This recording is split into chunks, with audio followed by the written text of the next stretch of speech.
Inner wealth. In a previous reflection, we spoke about how life expands through light, not destruction. But today, the question goes deeper. If growth does not come from subtraction, where does wealth truly come from? The beta world tells us to look outside, to extract, accumulate, and compete. Yet the living world reveals something unsettling. That wealth is generated from the inside out. And that light follows rules unfamiliar to a mind trained by limitation. This episode is about inner wealth. About reversing gravity. About remembering what has always been within us.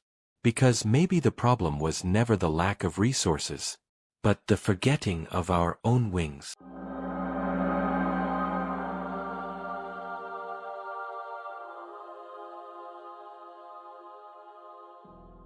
Now that the landscape of life's living expansion within all things reveals itself more clearly, we begin to perceive that light obeys different rules, or perhaps relates differently, than what the beta world allows its citizens to conceive. The fact is that the recognition of inner wealth resembles something like reverse gravity, for it sounds like an absurd hallucination to imagine the existence of anything other than what has long been consolidated as absolute. The principle of aerotheon. The full nature of gravity, including the expansional effect that physicists currently call dark matter. Also called full-spectrum gravity, aerotheon is a compositing force that holds things together, including physical matter, thoughts, emotions and more, and b. an expanding force that allows the opening, lifting, and expansion of all things in all realms. From Crimson Circle. It helps us accept something unusual, the idea of a reverse flow. In truth, the word reverse applies only to the inversion of a specific direction and does not imply negation or opposition. Great care is required when addressing certain themes of the living world with minds shaped by the limited concepts of the beta world. To accept that any form of wealth, whether material/financial, intellectual/informational, or even a state of health, can be conceived and produced internally, solely through the loving fertilization among all elements involved in a project, via energetic communication between the essences of cooperative agents, flowing directly through the living channels of a conscious integration network of expanding essences. This is as astonishing as imagining a ship flying over Central Park in New York. And yet, astonishing or not, this is precisely what living light is capable of accomplishing, effortlessly. The methodology of the beta world disregards the fertile fusion that arises from loving cooperation among the elements engaged in a project. Everything humanity has built has depended on assembled compositions, paid for at the fatal cost of destroying natural resources. The living methodology, on the other hand, encompasses even the alteration of atomic and molecular weight, as well as the speed of their agitation.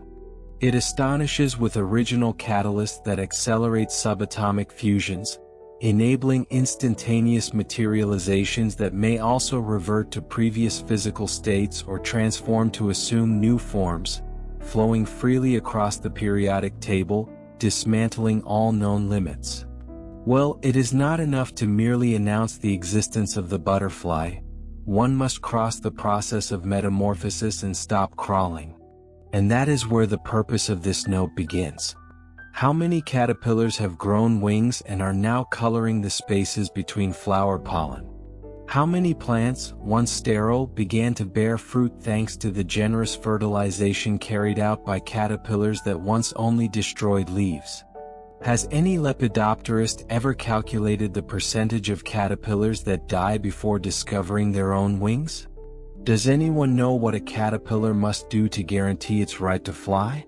Yet the greatest cruelty is not being eaten by a sparrow before growing wings. The greater absurdity is having already grown wings and continuing to behave like a limited caterpillar indefinitely, either through total unawareness of one's natural potential or through fear of freedom. Who knows? Perhaps we are already dragging the extra weight of our wings while still complaining about our old limitations. Perhaps there is already a colony of butterflies fulfilling their purpose while we persist in submissively accepting the law of gravity, insisting that it cannot be challenged. Inner wealth, the light body, access to knowledge, and so much more that lies beyond imagination, as natural rights of all essences, and the infinite possibilities of living expansion of life's phenomena, including the laws of physics and chemistry. Everything that has been and everything yet to be, is contained within the essence of each one of us. It is up to each individual to define the moment of accepting the living methodology of love/light, which has always flowed in the natural expansion of living life, ever advancing in consciousness toward the purpose of integration, where ever-growing potentials are shared. So what is still needed? What is missing for the external manifestation of the butterfly within us all? Hello, everyone. Taking advantage of Dr. Weber's presence and considering the feedback from our last meeting, I've selected some related notes to keep our analyses consistent. Today, we're going to learn how certain philosophies influence modern and contemporary science to open up to new possibilities. Dr. Weber, please, welcome back once again to our reading circle. The floor is yours. Thank you, my friends.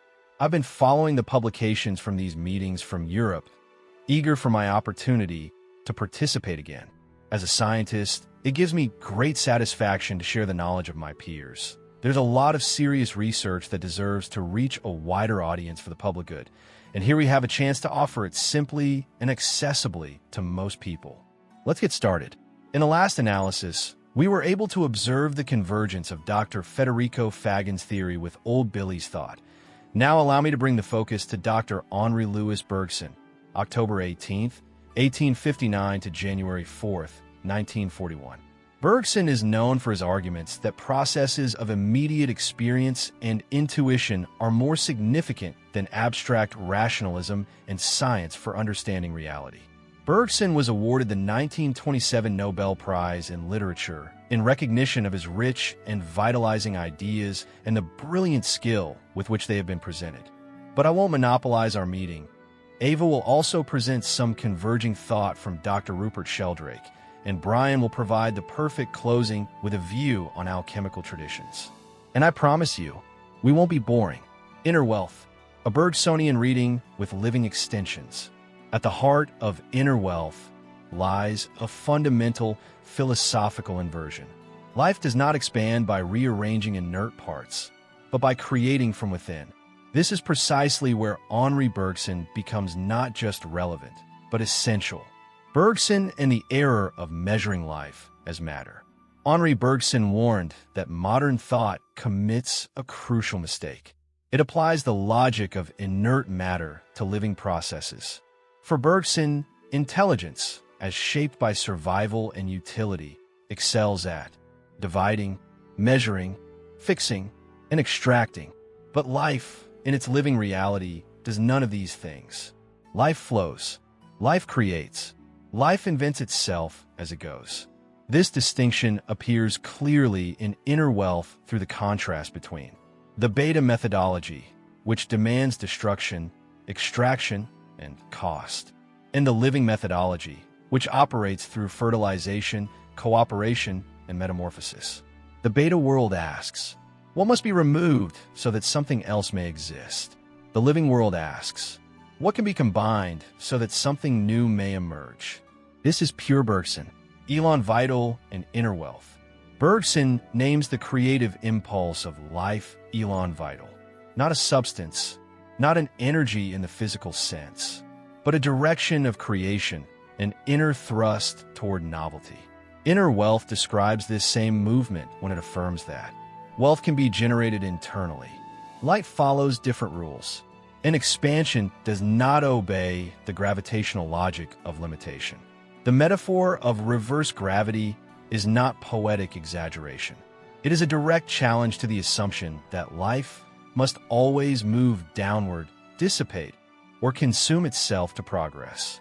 For Bergson, life does not fall. It diverges, differentiates, and exceeds itself. The butterfly does not defeat gravity by force. It simply no longer belongs to the category of crawling beings. Metamorphosis as philosophical proof. The caterpillar to butterfly image is not illustrative, it is demonstrative. Bergson insists that true creation cannot be predicted from prior states. No analysis of the caterpillar explains the butterfly. Likewise, no accumulation of external resources explains inner wealth. No extension of beta logic explains living expansion.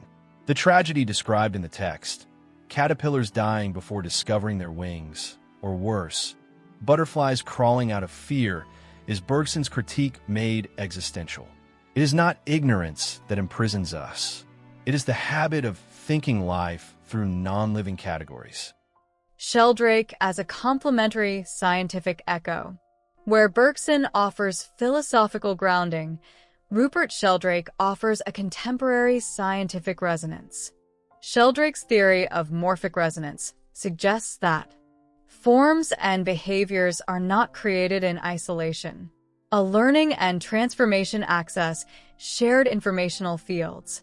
This gently supports inner wealth's idea of energetic communication between essences, cooperation beyond material exchange, and instantaneous or nonlinear realizations. The butterfly does not invent flight alone. It remembers something that life already knows. Sheldrake does not replace Bergson. He extends him into scientific language. Alchemy as pedagogical subtext. Beneath both Bergson and Sheldrake, the text quietly resonates with the oldest of all living methodologies, inner alchemy. Alchemy never sought external gold. It sought the maturation of essence. In alchemical terms, the caterpillar is the prima materia, the chrysalis is the nigredo, the butterfly is the rubedo, the realized form.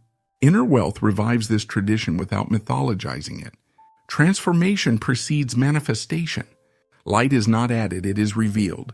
And freedom emerges only when fear of dissolution is crossed. May I improvise the conclusion to this presentation? Oh, I love it. Keep on going, please. Thank you. A unified insight. Seen through Bergson's lens, with Sheldrake as resonance and alchemy as wisdom memory, inner wealth makes a single, coherent claim. Life does not need permission to expand. It needs consciousness to stop resisting its own movement. The laws that bind matter do not imprison life. They are simply insufficient to explain it. Inner wealth is not a metaphor. It is the natural consequence of allowing life to operate according to its own intelligence. And the final question of the text is not rhetorical. What is missing for the butterfly to manifest in all of us? Bergson would answer quietly, nothing is missing. Only a way of thinking must be left behind. Thanks, everyone. I think we struck the right balance between formality and the pleasure of being among friends. Let's take a break before we read the next related text.